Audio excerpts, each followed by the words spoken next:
It all began on a deceptively calm Saturday morning when the suburban neighborhood that I had reluctantly moved into 6 months prior became the stage for an incident that would unravel the thin veil of authority the homeowners association claimed to wield. And it all started when my daughter, who had been visiting for the weekend, decided to go for a jog around the community lake. The HOA had been notoriously strict since the day I moved in, constantly sending out letters about trivial issues like the shade of my mailbox, the type of flowers in my yard, and even threatening fines because I had parked my truck on the street overnight. But what I never anticipated was that their so-called security team, a group of self-appointed enforcers with badges they printed online and oversized egos to match, would escalate matters to life-threatening proportions, and certainly not against my daughter, who happened to be far more than the ordinary young woman they assumed she was. To me, she was Sarah, my bright, strong, fiercely independent daughter who had followed her passion into law enforcement and worked her way up to become an FBI tactical commander, a title she wore with humility, but one that carried the weight of years of training, discipline, and combat-tested experience. Yet to the HOA's security guard, she was just another jogger who didn't respond quickly enough when barked at, and that arrogance set off a chain reaction that changed everything. Sarah had left the house in her running gear, earbuds in, moving with the steady rhythm of someone who could push 10 miles without breaking a sweat, when apparently the guard on duty, a middle-aged man named Rick who strutted around the neighborhood like he was patrolling a war zone instead of a cul-de-sac, decided she looked suspicious because she wasn't carrying the community-issued ID badge, which the HOA had absurdly mandated residents display even when walking their own streets, and when she didn't hear him yelling at her over her music, he took it as noncompliance, drawing his sidearm and charging toward her like some hero in his own imagined action movie. A neighbor watering his lawn later told me he had seen the whole thing. How Rick pulled the pistol from his holster, pointed it at Sarah's back, and shouted for her to get on the ground, startling her so badly that she ripped out her earbuds and turned around with her hands already half raised, instinctively assessing the situation with the cool calculation that only years in the Bureau could teach, though she chose not to reveal who she was just yet, because in that instant she wasn't FBI Commander Sarah Johnson. She was just a daughter who realized a gun was pointed at her chest for no reason other than a man's power trip gone out of control. As I later pieced together, Sarah tried to de-escalate, her voice calm as she said she lived here, pointing toward my house not far away. But Rick refused to lower his weapon, screaming that she was trespassing and that he had authority from the HOA board to arrest her. Words that would have been laughable if not for the fact that his finger was trembling dangerously close to the trigger, and when she asked for his badge number or any official identification, he only grew more aggressive, circling her like a predator until finally another jogger, an elderly veteran named Mr. Jenkins, stepped in, shouting at Rick to put the gun away, which only enraged him. Further, though by then Sarah had already assessed the angles, the distance, the lack of backup, and the incompetence in his stance, and she made her move, knocking the weapon aside with a swift disarm maneuver before he even realized what happened, the gun clattering harmlessly to the pavement while he staggered back in shock, his inflated authority crumbling in the face of someone who actually knew what she was doing. She didn't hit him, didn't hurt him. She simply neutralized the threat and held him at bay, until I, having heard the shouting from down the block, came running, my heart pounding in terror at the sight of my daughter facing off with an armed man in my own neighborhood.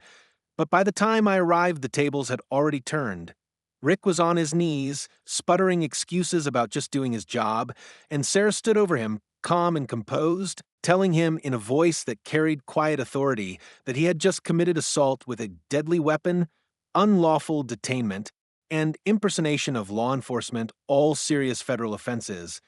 At that moment, she finally let the mask slip, pulling her badge from a pouch inside her running vest and flipping it open so that the gold letters gleamed in the morning sun, and I will never forget the way the color drained from Rick's face as he realized he had just threatened the life of an FBI tactical commander, and not just any officer, but one who outranked and outtrained him by every conceivable measure. Neighbors had begun to gather by then, drawn by the commotion, murmuring in shock as the scene unfolded, some even recording on their phones, and the HOA president herself, Karen, as everyone not so affectionately called her, stormed out of her oversized house in a bathrobe, screaming about how Sarah was attacking security and how this was private property oblivious to the gravity of what her hired guard had just done. And that was when I knew this battle was no longer about weeds in yards or mailboxes, or silly fines, but about the very real danger of untrained, self important individuals abusing power under the guise of HOA rules. And I also knew that my daughter was not going to let it slide, not when the gun had been pointed at her, and not when she had the means, the authority, and the will to bring the whole corrupt system crashing down. The moment Sarah revealed her badge, the entire atmosphere shifted from a chaotic neighborhood squabble to something far more serious, because suddenly the crowd of gawking neighbors realized this wasn't just a jogger and a wannabe cop having a spat. This was an FBI tactical commander standing on their sidewalk, holding authority that could unravel everything the HOA thought it controlled. And while Rick knelt there stammering excuses, Karen came barreling forward like a bull, her voice shrill. With indignation as she demanded that Sarah hand back the gun she had disarmed from him, claiming it was HOA property and that Sarah had no jurisdiction here. Words that made several onlookers chuckle nervously because even they knew how ridiculous it sounded, but Karen didn't care about reason or law.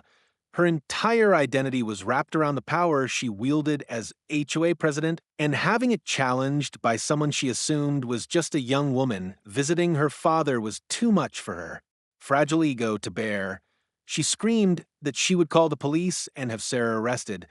Yet Sarah only tilted her head, coolly reminding Karen that she was the law in this situation and that calling local police would only result in them siding with her once they understood the charges that could be filed against Rick and the board for authorizing such reckless behavior. But of course, Karen wasn't interested in facts. She was interested in dominance, and so she doubled down, telling the gathering crowd that Sarah was faking a badge and assaulting a security officer. A claim so absurd it made Mr. Jenkins, the veteran who had intervened earlier, bark out a laugh and call her bluff, telling everyone how he had seen the whole thing with his own eyes and that Rick had drawn his weapon first without provocation. A statement that carried weight because Jenkins was well respected in the neighborhood, the kind of man who had lived there decades without ever taking sides in HOA disputes, and now his voice lent legitimacy to Sarah's side of the story. Still,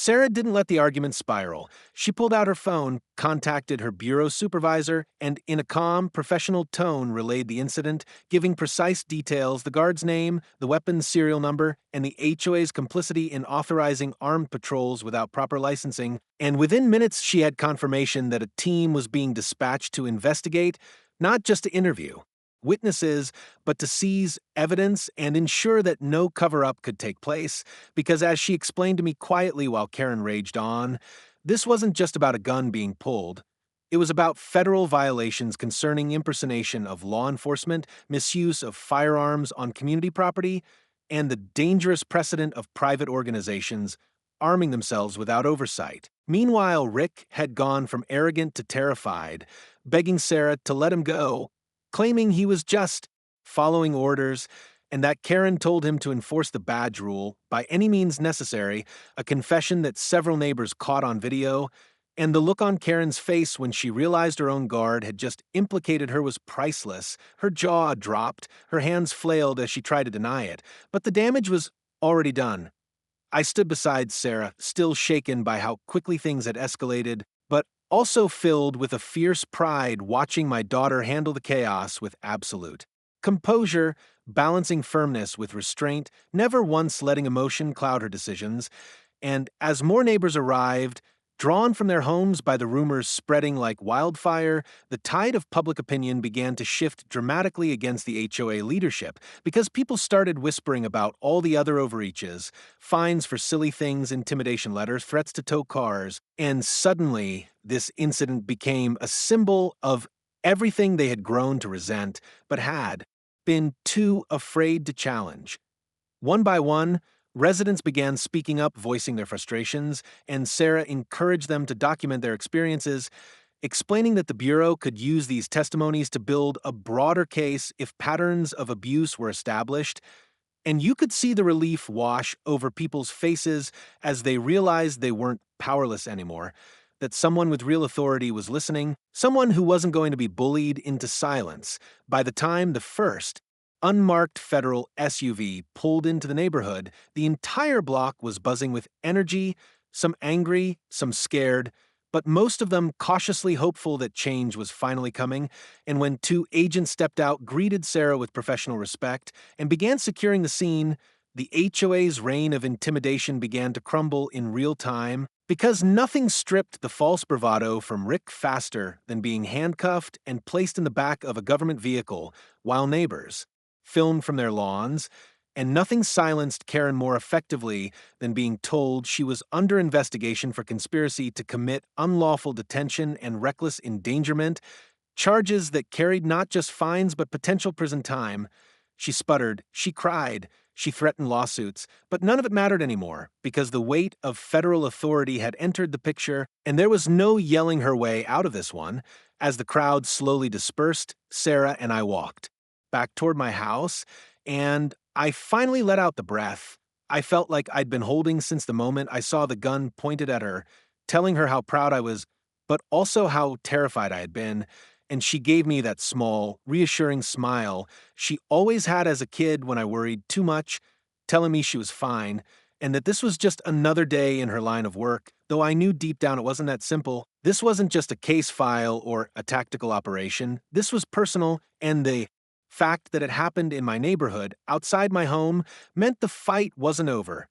Sarah warned me that the HOA board might try to retaliate legally or otherwise to cover their tracks, and that the Bureau would likely uncover more skeletons once they dug into financial records and licensing issues, because organizations drunk on power rarely stopped at one bad decision, and sure enough, even as the sun set on that chaotic day, word was already spreading that the board was planning an emergency meeting to control the narrative, but what they didn't realize was that this time the narrative was no longer theirs to spin. It belonged to Sarah, to the neighbors who had seen the truth, and to the federal agents who were already pulling at the threads of corruption that would soon unravel into something much bigger than anyone in that cul-de-sac could have imagined. The following morning, the neighborhood felt like it had transformed overnight from a place of quiet lawns and forced smiles into a crime scene buzzing with tension.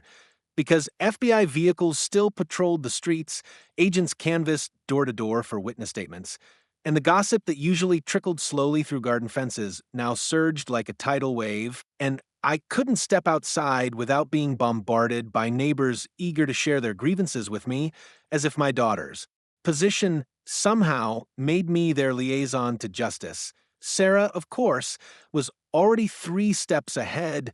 dressed not in her jogging gear, but in her tactical uniform, meeting with her team at my dining room table as they spread out files, laptops, and reports, treating my modest home like a temporary command post, and I'll admit there was something surreal about sipping coffee in my kitchen while listening to seasoned federal agents discuss terms like illegal paramilitary activity and civil rights violations in reference to the very HOA board that had once fined me for planting daisies instead of marigolds.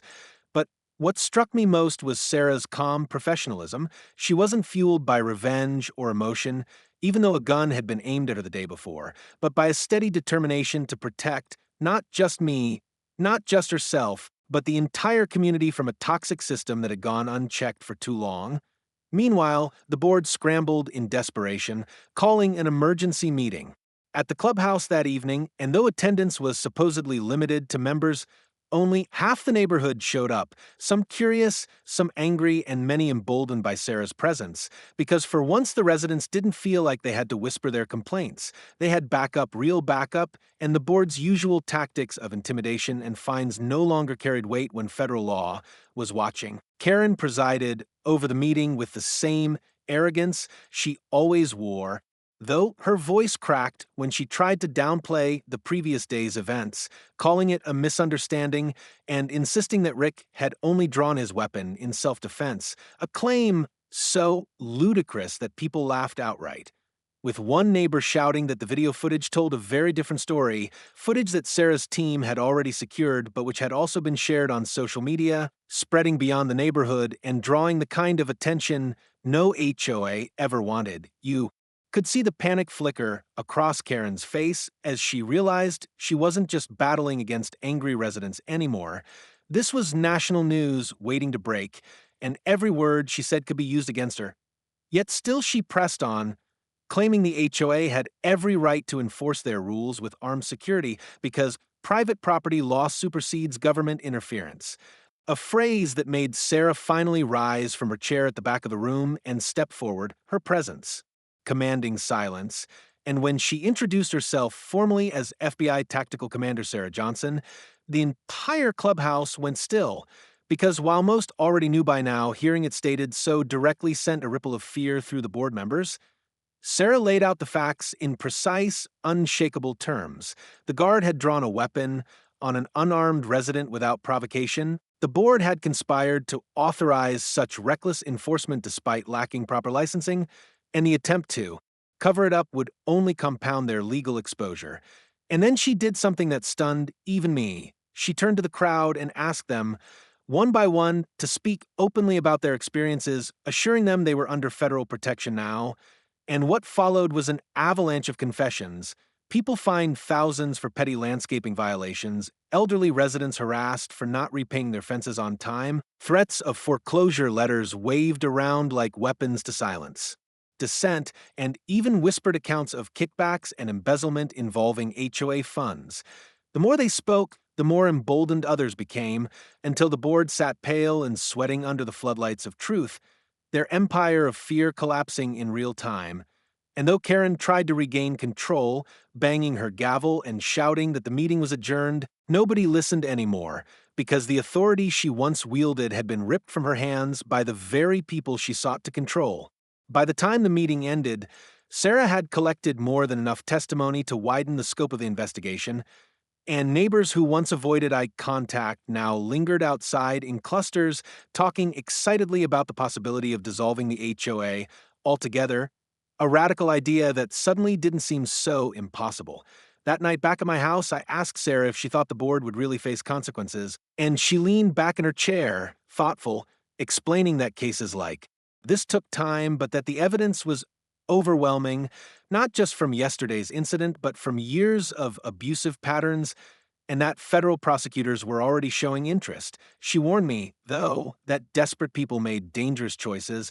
and that we should be prepared for pushback, because if Karen and her allies felt the walls closing in, they might lash out. And as if to prove her point, around midnight, we heard the sound of tires screeching outside, followed by the crack of a brick smashing against my front window, a crude attempt at intimidation that sent glass showering into the living room. But Sarah reacted instantly, drawing her service pistol, ordering me to stay down, and within seconds her team was already outside, giving chase to the fleeing vehicle, though it sped off into the night before they could catch the driver. Standing there with glass crunching under my shoes, I realized this wasn't just about exposing corruption anymore. This was a fight for safety, for dignity, for our right to live without fear in our own homes. And I also realized something else. With Sarah here, with her team backing her, with the neighbors finally finding their voices, we actually had a chance not just to win,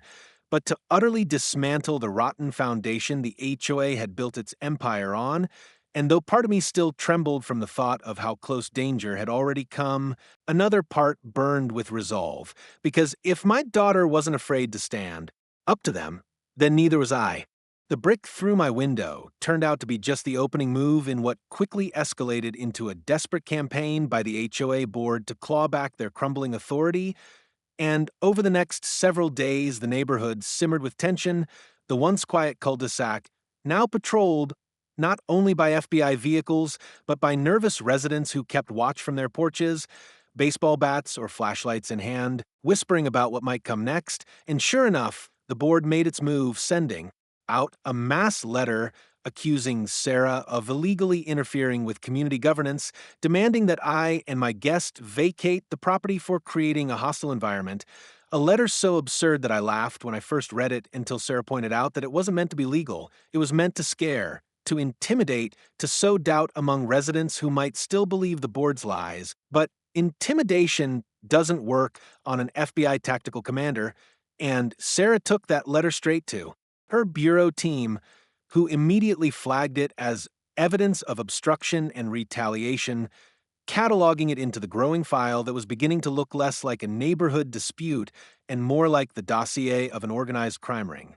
Meanwhile, Karen doubled down, strutting around the neighborhood in broad daylight as if nothing had changed, declaring loudly to anyone who would listen that the FBI had no power here, that this was private land and that Washington bureaucrats couldn't touch her. But her bravado was paper thin, and Sarah recognized it instantly for what it was: the last gasps of someone losing control, clinging to the illusion of dominance even as the ground fell away beneath her feet. The real danger came not from Karen's bluster, but from the increasingly reckless actions of the board's loyalists, a small but aggressive faction of residents who had benefited from Karen's regime, contractors who got overpriced deals to do unnecessary repairs, board members, relatives who received kickbacks from inflated HOA fees, people who had a vested interest in keeping the corruption alive, and they were the ones who started slashing tires, sending anonymous threats, even setting fire to Jenkins's mailbox because he had spoken out too loudly at the meeting. Sarah, unshaken, treated each incident like another piece of evidence, directing her agents with precision, gathering fingerprints, canvassing for witnesses. But I could tell the strain was beginning to weigh on her, not because she doubted the case, but because she knew retaliation could escalate into something deadly if left unchecked, and the idea that my home, her childhood home, had become the front line of a battle between federal law and neighborhood tyranny clearly gnawed at her, even if she never admitted it aloud. Still, she pressed forward, and when the Bureau subpoenaed the HOA's financial records, the entire investigation cracked wide open, revealing a tangled web of embezzlement, schemes, fraudulent accounting, and unlicensed security contracts funneled through shell companies tied directly to Karen's relatives, a discovery so damning that even the agents seemed shocked by the scale of it, and Sarah told me late one night, as we sat at the kitchen table surrounded by stacks of documents, that this was no longer a simple civil rights violation. It was a full-blown federal racketeering case, the kind of thing she usually only read about in briefing papers, and now it was unfolding right in her father's neighborhood. Word spread quickly, and the residents who had once been cowed into silence now walked with their heads higher, emboldened by the knowledge that the board wasn't just abusive but criminal, and that justice was on the horizon. But with that hope came fear, because as Sarah warned them at another impromptu gathering on my lawn, cornered animals are the most dangerous, and sure enough, the board tried one final gambit, summoning their so-called security team, other rent-a-cops like Rick, outfitted with tactical vests and sidearms they had no legal right to carry, and staging a show of force outside the clubhouse, claiming they were protecting community integrity against outside interference, a stunt that might have terrified the neighborhood months ago, but which now only provoked outrage, because by then the residents had seen the truth, had watched Rick hauled away in cuffs, had spoken their grievances aloud, and no amount of posturing could erase what they knew. Sarah handled it with her usual unshakable calm, arriving with her agents, confronting the armed guards directly, and in a move that left everyone watching with their jaws hanging, she ordered them to disarm and surrender their weapons on the spot, invoking federal statutes that none of them could argue against, and one by one, under the piercing silence of dozens of neighbors recording on their phones, the guards complied, their guns confiscated, their names taken down, their false authority stripped away in front of the very people they had once intimidated. And in that moment, the balance of power shifted permanently, because no matter what Karen screamed from the clubhouse steps, her voice hoarse, her threats empty, nobody feared her anymore. And the image of her security force, reduced to embarrassed men shuffling into SUVs under FBI escort, was the symbolic death of a reign. Afterward, back at the house, Sarah admitted that she had never expected the situation to escalate into something this large, that she had come here for a weekend jog and ended up dismantling an entire corrupt power structure, but she also said something that stayed with me. Dad, this isn't just about me being an agent. This is about people realizing they don't have to live in fear, that rules and laws are supposed to protect them, not trap them. And I realized she was right, that what started as one man pulling a gun on my daughter had ignited something far bigger, a movement that was no longer just about punishing the guilty, but about restoring dignity to an entire community And though the fight wasn't over, Karen still had her lawyer threats, her late night saboteurs, her endless capacity for drama. The tide had turned, and for the first time since I had moved into that neighborhood, I felt hope instead of dread every time I looked out my front door. By the end of the week, the story that had once been whispered between neighbors had exploded far beyond the subdivision's borders, because the footage of Rick pulling a gun on Sarah, combined with the clips of the so-called security force being disarmed, had gone viral, picked up by local stations first and then by national outlets, and suddenly reporters were parked outside the neighborhood gates, their satellite vans lining the road as anchors speculated on how an HOA had managed to transform itself into a paramilitary fiefdom, and while the residents adjusted to the surreal reality of seeing their streets on the evening news, the FBI worked around the clock, stacking evidence into what Sarah described as an airtight case, one that spanned beyond mere intimidation and revealed years of systemic corruption, embezzlement, and fraud.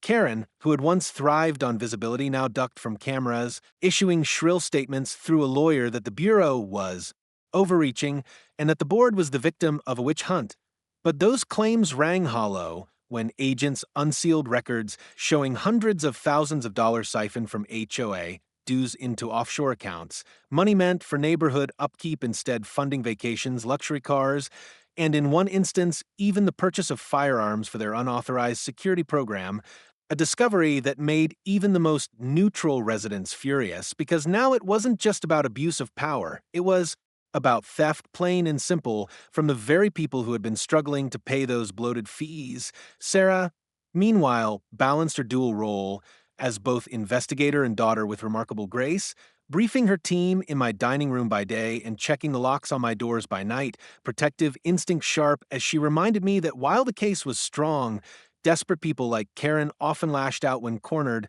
and indeed the tension spiked again when one of the board's loyalists was caught attempting to break into the Bureau's evidence van, a blundering act that only added obstruction charges to the growing list, but which also underscored how far Karen's inner circle was willing to go. The neighborhood itself, however, began to transform under the weight of truth. Where once residents had cowered under fines and threats, now they gathered openly on lawns, organizing cleanup crews, repainting fences, even planting flowers together as a symbol of reclaiming their space. And every time I saw Sarah walking the streets, neighbors greeted her with gratitude, calling her Commander Johnson with a mix of awe and affection. Though she always insisted she was just doing her job, reminding them that the real power was theirs, that they had the right to stand up for themselves. Still, the hammer had not yet fallen, and when the Bureau finally made its move, it did so with the kind of precision Sarah had trained for her entire career pre-dawn raids on board members. Homes, search warrants executed simultaneously, agents moving with quiet efficiency as neighbors peeked from behind curtains, watching the empire that had controlled their lives for years collapse in real time.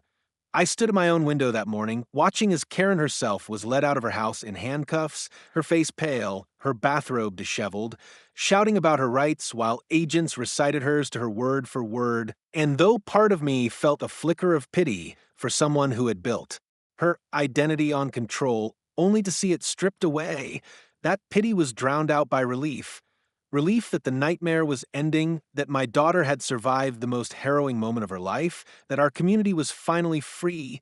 The aftermath was messy as all collapses are, with lawyers descending, trials scheduled, and endless paperwork. But the most important change was immediate. The HOA was suspended, its powers stripped pending court review, and for the first time since I had moved, I opened my mailbox without dread, no fine slips, no threatening letters, only flyers for community potlucks and neighborhood watch sign-ups, initiatives born from residents themselves rather than dictated from a boardroom. And while the media eventually moved on to the next scandal, the people who lived here never forgot how close they had come to disaster. And they never forgot the woman who had stood her ground when a gun was pointed at her chest. Sarah, for a part, remained humble, though I could see the pride flicker in her eyes when neighbors thanked her, when children waved to her in admiration, when veterans like Jenkins clasped her hand with solemn gratitude, and one evening, as we sat on the porch watching the sunset wash the lake in gold, she told me that this case would likely be used as a training example within the Bureau.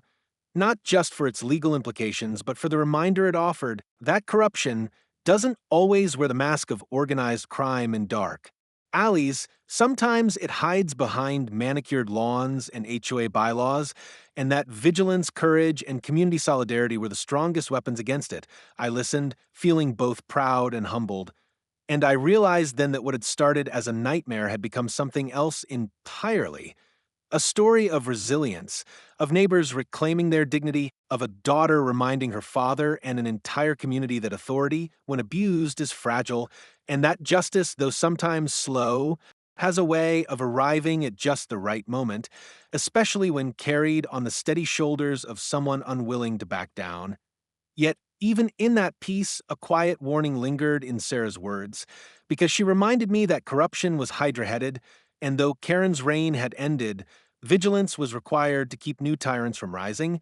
And as I looked around at the laughter of neighbors sharing lemonade, the sound of children playing freely without fear of reprimand, I silently vowed to carry that vigilance forward, knowing that thanks to Sarah's courage, we finally had a community worth protecting. The trial that followed months later was the final nail in the coffin of the HOA's corrupt empire, and though by then the neighborhood had already begun to heal and rebuild itself into a community rather than a prison, everyone knew that seeing Karen and her board face true justice was necessary for closure. So carpool groups formed to attend hearings. Neighbors who once barely spoke now sat together in court pews, united by the common cause of watching accountability finally take shape, and I sat there too, hands clasped tightly, my heart pounding with pride every time Sarah walked into the courtroom in her bureau dress blues, calm and professional as she took the stand, explaining in measured, precise language how the board had authorized unlicensed armed patrols,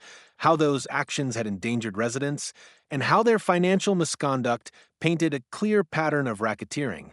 The defense tried every trick in the book, painting Karen as a misunderstood community leader, suggesting that Sarah had overreacted the day Rick pulled his weapon, but every piece of evidence, the video, the letters, the witness testimonies, cut their arguments to ribbons. And when Rick himself, hoping for leniency, testified against Karen, confirming that she had explicitly ordered him to use force if residents refused compliance, the courtroom gasped because it was one thing to suspect corruption and another to hear it spoken aloud under oath. When the verdicts came down, guilty on multiple counts, including conspiracy, embezzlement, reckless endangerment, and fraud, the room erupted in applause, something rarely seen in court, but tolerated by the judge, who seemed to share the sense that this case was about more than just the defendants. It was about an entire system of intimidation being dismantled.